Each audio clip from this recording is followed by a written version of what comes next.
Salam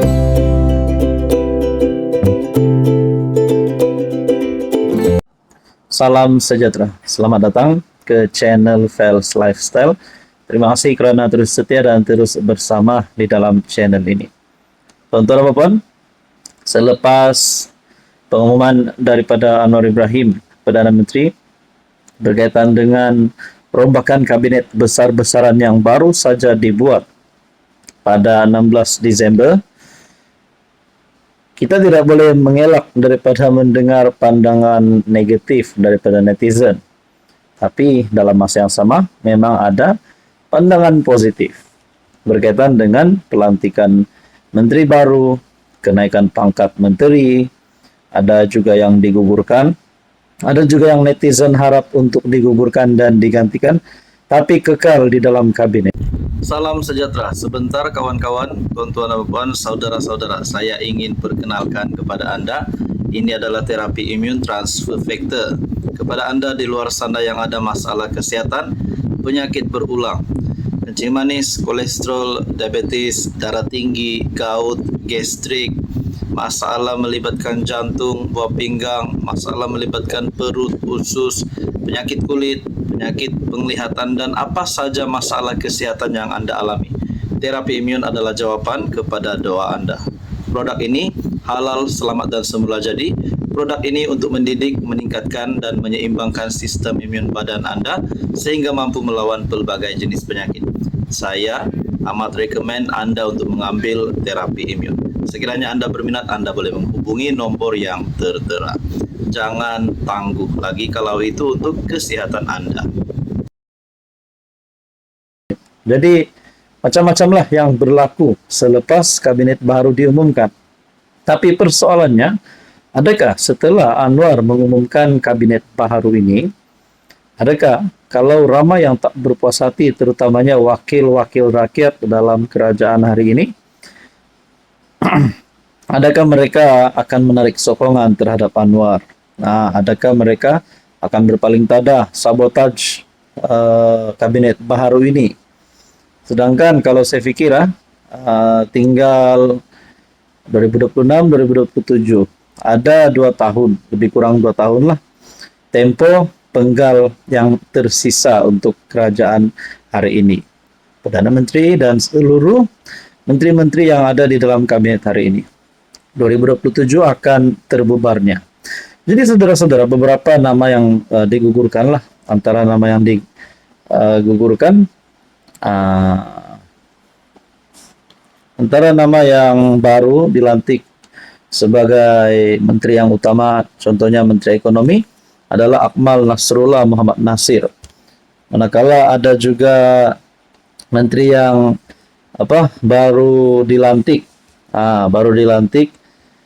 yang ada yang digugurkan, menteri utama yang digugurkan, antaranya yang sebelum ini menjadi ikon utama adalah Menteri Agama dan Menteri Wilayah. Yang digugurkan adalah Dr. Naim serta Dr. Zaliha. Jadi Menteri Kesuma pula D.S. Ramanan, Menteri Kuskop Stephen C, Menteri Ekonomi Akmal Nasir. Jadi setelah ada menteri yang bertukar platform, contohnya Menteri Wilayah yang baru adalah Hanayo, di mana platform yang dipegang oleh Hanayo sebelum ini adalah Kementerian Belia dan Sukan. Manakala timbalan Menteri Agama Ustazah Marhama Rosli. MITI pula adalah Dato' Johari Ghani.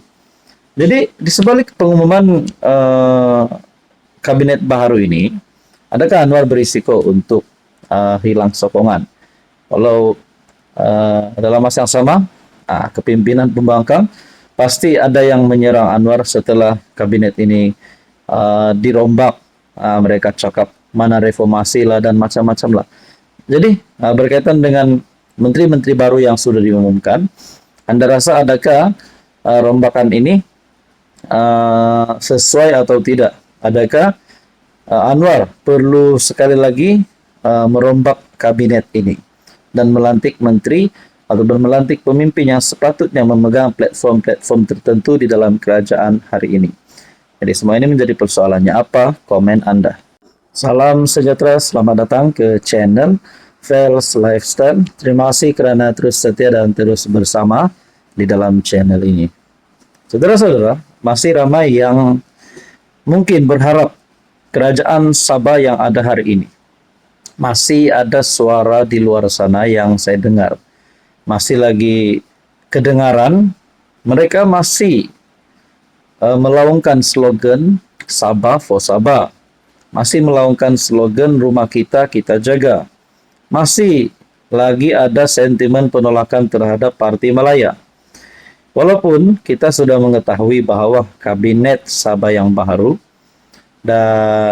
sudah dapat sokongan daripada PHBN dan juga Perikatan Nasional kalau tak silap, Adun Tunggal PN yaitu Ali Akbar kalau tak silap pun sudah menyokong kerajaan Sabah hari ini yang dipimpin oleh Haji Jinor.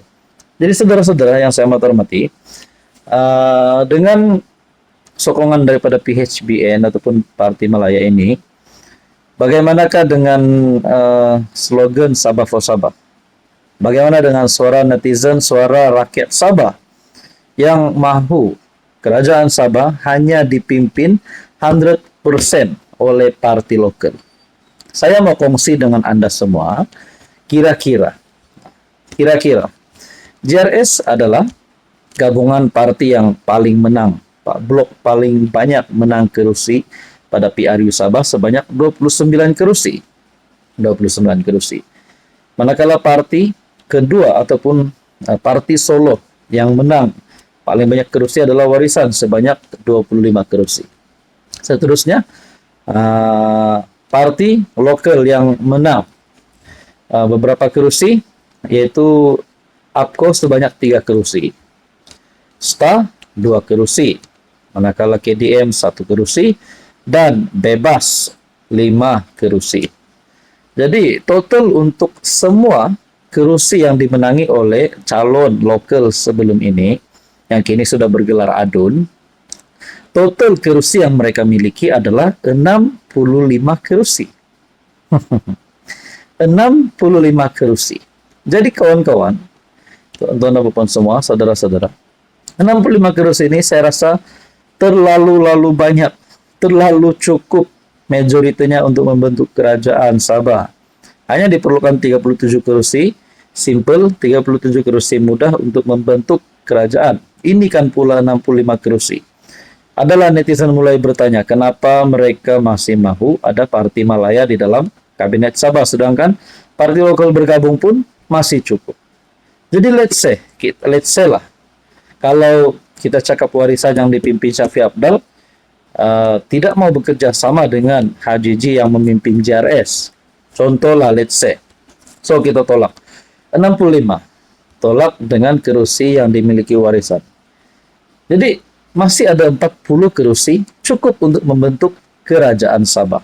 Jadi netizen pun mulai bertanya, kenapa masih ada Parti Malaya dalam kabinet Sabah? Nah, itulah persoalannya. Jadi kita tidak tahu apa yang berlaku di atas sebenarnya. Jadi kalau pada pendapat saya, kalau kita mau salam sejahtera, selamat datang ke channel Fels Lifestyle. Terima kasih kerana terus setia dan terus bersama di dalam channel ini. Tuan-tuan dan puan, saudara-saudara, kawan-kawan semua yang menonton konten dan video kali ini, pengumuman terbaru daripada Perdana Menteri apabila rombakan kabinet dilakukan, di mana ada yang naik pangkat, ada menteri yang digugurkan. Jadi mungkin Anda semua tertanya-tanya, siapakah menteri yang digugurkan, siapa menteri yang dilantik, ataupun siapa menteri yang naik pangkat. Mungkin Anda juga pernah mendengar antara menteri yang seringkali menjadi cerita ramai orang, Menteri Pendidikan, Menteri Belia dan Sukan, Menteri Ekonomi, Menteri Keuangan, dan sebagainya. Tapi tahukah Anda siapa menteri baru yang baru saja dilantik? Sini saya kongsikan kepada Anda senarai Kabinet Kerajaan Madani. Perdana Menteri Anwar Ibrahim, Timbalan Perdana Menteri Datuk Seri Ahmad Zaid Hamidi, Timbalan Perdana Menteri 2 Fadila Yusof, Jabatan Perdana Menteri Undang-Undang Reformasi Azalina Othman, Wilayah Persekutuan Hanahyo, di mana Anayo sebelum ini adalah Menteri Belia dan Sukan. Sabah dan Sarawak Menteri TS Mustafa alias Muhammad Yunus. Al-Ehwal Agama Dr. Zulkifli Hasan. Kementerian Keuangan Menteri tidak berubah yaitu Anwar Ibrahim, Perdana Menteri Anwar Ibrahim. Manakala Kementerian Kemajuan Desa dan Wilayah Ahmad Zaid Hamidi, Kementerian Peralihan Tenaga dan Transformasi Air Fadila Yusof, Kementerian Pengangkutan Anthony Lok, Pertanian Muhammad Sabu, Kementerian Perumahan dan Kerajaan Tempatan Nga Korming, Luar Negeri, Kementerian Luar Negeri Muhammad Hassan, Kementerian Kerja Raya Alexander Nantalinggi, Kementerian Dalam Negeri Saifuddin Nasution, Kementerian Pertahanan Muhammad Khalid Nordin, Kementerian Sains Chang Li Kang, Kementerian Pembangunan Wanita, Keluarga dan Masyarakat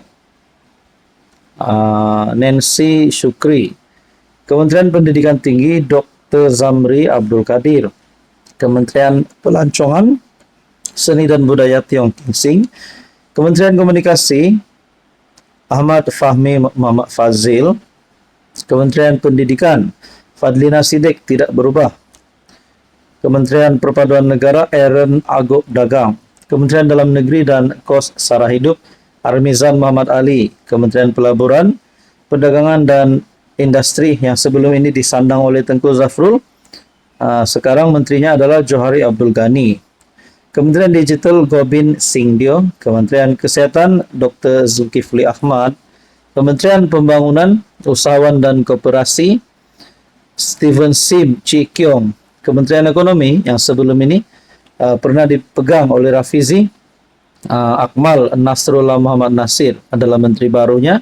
Kementerian Sumber Asli dan Kelestarian Alam Arthur Joseph Kurup, Kementerian Perdagangan dan Komoditi Dr. Nur Aini Ahmad, Kementerian Sumber Manusia Ramanan Ramakrishnan, dan Kementerian Belia dan Sukan yang baru adalah Dr. Muhammad Taufik Johari. Jadi tuan-tuan dan puan yang saya hormati, saudara-saudara, ini adalah barisan kabinet kerajaan yang baru. Salam sejahtera, saya ingin memperkenalkan kepada Anda sebentar tentang beberapa buah buku yang saya ada tampal di sini.